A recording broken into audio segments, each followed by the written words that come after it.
Salve, meus parceiros! E aí, Luiz Castro vem ou não? Né? A novela tá chata, né? Mas a gente não tem como sair dessa novela, né? Não é um mundo de ficção, a gente não pode trocar de canal, né?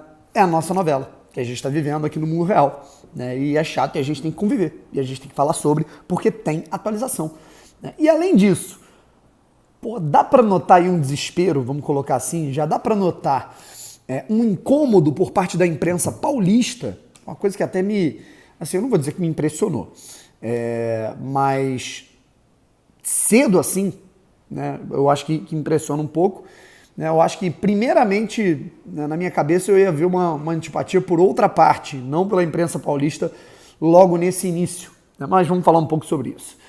Se inscreve no canal, deixa o seu like, ativa o sininho para você não perder nenhuma novidade. Estamos chegando a 66.200 inscritos aqui no canal, cara. Então vamos rumo aos 67 mil. Já aperta nesse botãozinho vermelho aqui embaixo, que é para você ter todas as atualizações de Botafogo 3 vezes por dia. Vamos lá.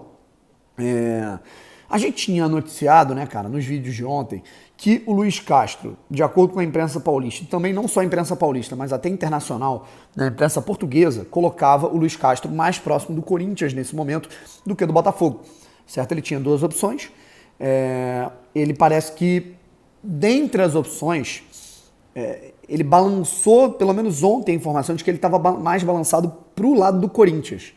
Isso tem justificativa, eu vou tentar falar um pouco sobre qual é a justificativa que eu enxergo. Porém, há um problema, né? A multa rescisória. O Corinthians, ele acertou bases salariais, né, de negociação com o Luiz Castro, mas tem que conversar com o Aldo Raio. O Aldo Raio é o clube que o Luiz Castro, nesse momento, treina lá no Catar. Né? E eles têm uma multa ali, cara, que é de aproximadamente 2 milhões de euros, né? E o Corinthians não tem grana para pagar essa multa nesse momento. Né? E aí tentava, né, buscar auxílio e tudo mais, mas o Corinthians decidiu que não vai buscar ajuda de mecenas ou de alguém, por exemplo, como o Kia, né? Parece que o Kia Jorabichian está voltando a ter uma proximidade com o Corinthians, né? Pelo menos diplomática, mas não vai ser nesse sentido que o Kia vai ajudar nessa situação do treinador. Né? E aí o Corinthians, ele esbarra nisso, simplesmente. Você pode acertar as bases, né? Inclusive, erro grotesco, né, da imprensa paulista, diga-se de passagem, né? Porque falando que Luiz Castro encaminha e vai ser o novo técnico do Corinthians. Tá, para você encaminhar, você tem que fazer uma apuração completa. E a apuração completa diz que eles têm que pagar a multa. Né? Quando eles estavam falando em encaminhamento de contratação, eu imaginei que, pô, beleza, resolveu tudo, né? Resolveu até multa. E não é assim, né? E aí, qual é a situação agora que surgiu na manhã desse domingo?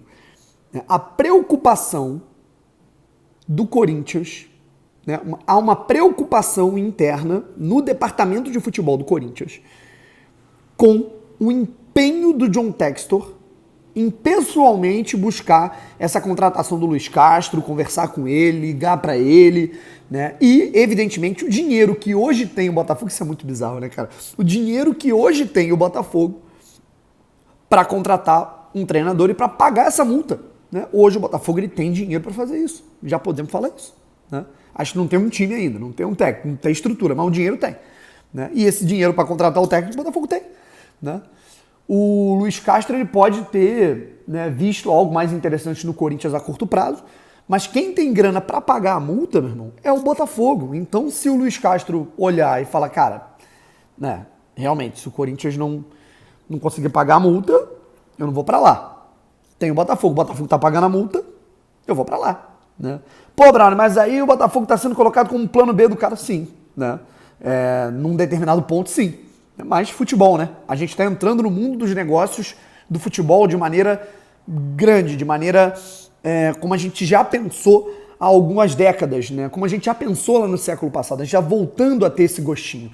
E aí a gente vai lidar com essas situações, né, cara? De mundo da bola é traiçoeiro, é mercenário. A gente sabe que funciona dessa maneira. E o botafoguense tem que se acostumar a entrar nesse mundo, irmão. Se reacostumar, na verdade. E o botafoguense que nunca entrou vai ter que se acostumar agora, né? Porque nasceu depois. Eu, por exemplo, estou tentando me acostumar agora, porque eu nasci em 96. Em 96 mesmo, um ano depois do título brasileiro de 95, o Botafogo já não tinha dinheiro, né? O Botafogo tinha problemas financeiros graves, né? Enfim. E aí isso pode acontecer. E, assim, eu pelo menos eu tenho a decência, né, cara? Eu mesmo com 25 anos, mesmo sendo um cara com pouca experiência profissional ainda, mesmo sendo um cara começando ainda, eu tenho talvez uma delicadeza maior para tratar algumas situações, né, do que propriamente alguns colegas de imprensa com décadas e décadas de experiência profissional lá fora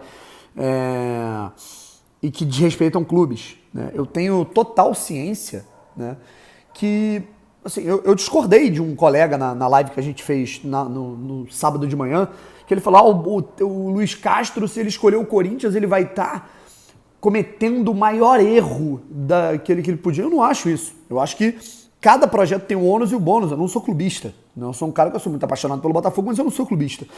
No Botafogo ele vai ter um projeto a longo prazo em que ele pode ter, assim, ele pode ser o cabeça de um case de sucesso de gestão no futebol brasileiro. E aí isso vai dar ele vai colher os frutos de uma forma impensável daqui a 2 anos, né? No Corinthians, aí é por isso que eu acho que ele pode ter escolhido o Corinthians. No Corinthians já tem tudo montadinho. E o que o Corinthians oferece nesse momento bate com o que o português, em grande maioria, quer aqui no Brasil. O português quer um time competitivo, disputar as principais competições, para quê? Para ele poder ganhar, montar um bom time, conseguir fazer essa máquina engrenar, ganhar títulos, conquistar visibilidade, conquistar vitrine e, consequentemente, ter propostas para voltar para a Europa com um ótimo salário e nas principais prateleiras do mercado. Foi o que o Jorge Jesus fez, veio para o Brasil, ganhou tudo com o Flamengo, foi pro Benfica, estava desvalorizado, voltou pro Benfica para disputar a Liga dos Campeões. E o Abel Ferreira estava no PAOK da Grécia, veio pro Palmeiras, né, que, porra, com toda a visibilidade que ele teve, conquistando 2 Libertadores, eu não tenho dúvida que quando ele sair do Palmeiras, agora encerrar o contrato, ele vai, porra, né, tem um leque de opções lá na Europa, né, ou até em seleções, não se sabe. O futebol brasileiro, ele dá uma vitrine muito maior do que aqui se pensa nesse complexo de vira-lata que a gente tem, de achar que tudo aqui é subvalorizado. E eu, ao menos, tenho a decência de saber disso, né, que se ele escolhe o Botafogo, ele vai estar tendo o bônus por um lado, se ele escolhe o Corinthians, ele vai estar tendo o bônus pelo outro. Alguns colegas de imprensa com muito mais experiência, muito mais renome do que eu no mercado, não tem essa mesma delicadeza, arrotam arrogância, arrotam prepotência, arrotam desrespeito e desonestidade até num certo debate, né? Ainda são sonsos, né? Foi o caso do Vessone lá no Twitter, inclusive eu discuti com ele. Vessone é um jornalista, né, de muita história já de casa na imprensa paulista, e ele é corintiano, né, evidentemente, assumido, e ele estava lá falando que o Corinthians não está disputando um técnico com o Botafogo. O Corinthians está disputando um técnico com o Textor, né, com a grana do Textor. Querendo dizer que não é o Botafogo que está se agigantando na parada, que quem está contratando o cara é o Textor. Né, numa clara tentativa de menosprezar o Botafogo e numa clara tentativa de já se defender institucionalmente, né? Isso é bizarro, né, cara? Tipo assim, a imprensa paulista tentando já institucionalmente, né, arranjar uma desculpa, né, pro fato do Corinthians talvez perder um treinador pro Botafogo. Não é o Botafogo, é o John Textor, né? Então não é o Palmeiras, é a Leila, era o Paulo Nobre. Então não é o Galo que tá ganhando os títulos, né? Não foi o Hulk que meteu o gol, foi o Rubens Menin, que é o mecenas do Galo. Não era o Palmeiras que tinha sido campeão lá em 99, foi a Parmalat. Não foi o Corinthians que foi campeão brasileiro em 2005 com o Tevez jogando muito, foi o Kia, né?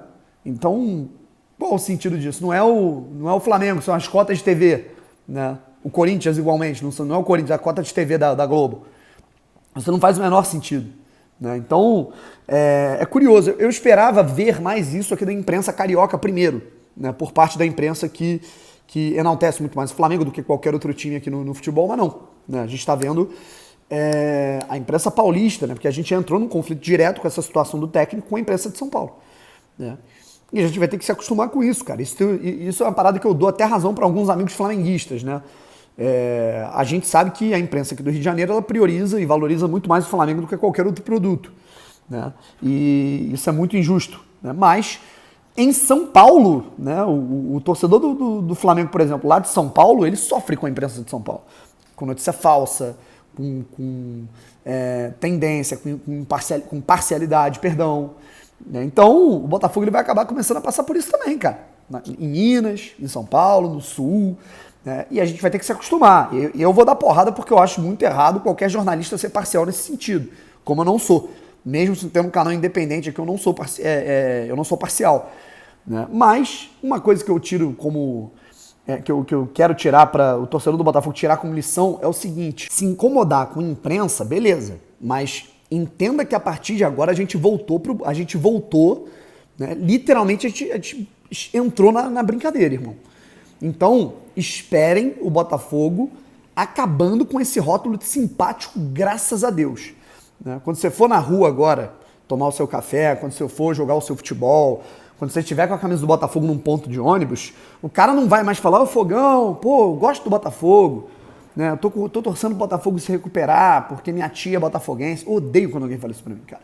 Odeio. Sabe por que eu odeio? Porque eu prefiro ser zoado porque o cara tá se incomodando com o meu sucesso do que ter alguém passando a mão na minha cabeça porque eu sou inofensivo. Eu prefiro muito mais isso. Mas muito mais, não tenha dúvida disso. E não, assim, não tem comparação, sabe? Se você se torna um clube, desportivamente falando, muito simpático para todo mundo, isso é um péssimo sinal. É um sinal de que você não ameaça, é um sinal de que você não incomoda e é um sinal de que você não compete com eles. Agora vai ter gente falando: o Textor, com o milionário é fácil, teve que vender o clube, não sei o quê. E, cara, a gente vai incomodar, a gente vai buscar títulos, a gente vai montar um time competitivo, a gente vai disputar jogadores e treinadores com as principais equipes do mercado brasileiro e sul-americano. Né? Agora virou assim. E a gente vai tomar porrada por isso. Eu tô adorando, cara.